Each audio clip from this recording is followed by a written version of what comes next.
شفا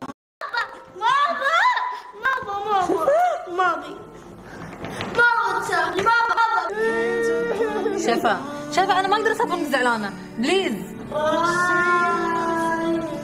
هلا، شو اخباركم؟ اليوم راح اسوي مقلب شفا، مقلب اني راح اسافر الى امريكا ادرس واكمل دراستي لمده 4 سنوات، وراح اترك شفا وما اخذها معايا.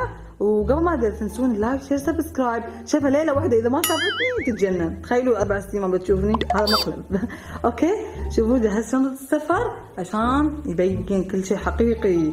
يلا نبدا المقلب، يا رب يضبط. شفا شو؟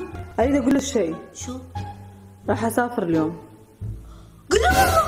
ايوه اليوم بسافر. شو جهزت الشنطه؟ خلاص اليوم راح اسافر. تخيلي وين؟ وين؟ راح اسافر الى امريكا. ليش؟ راح اكمل دراستي برا. شليني معاش. ما يصير شفا، لازم اكمل دراستي لمده 4 سنوات، ما راح اشوفك. سنوات؟ ايوه 4 سنوات. خلاص شوفوا جمعت كل الاشياء المهمه عندي. لا ما تسافري ما تسافري ما تسافري. لا راح اسافر خلاص شفا. ما راح تسافري 4 سنوات، يا ريت حتى شهر او 3 ايام او اسبوع. راح اكلمك في الزوم. لا ما اريد ما اريد. شو اسوي؟ مو شو بايدي، لازم اسافر اكمل دراستي شفا. ماما شفا شوف انت كبيره لا تستهبلي.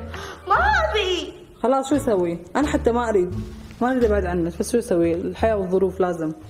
شيخ ابني صغير رايش. لا شو خلاص ما يصير، خلاص يعني جهزت الطياره جهزت كل شيء، ما يصير اكنسل. كنسل تقدري. لا ما اقدر.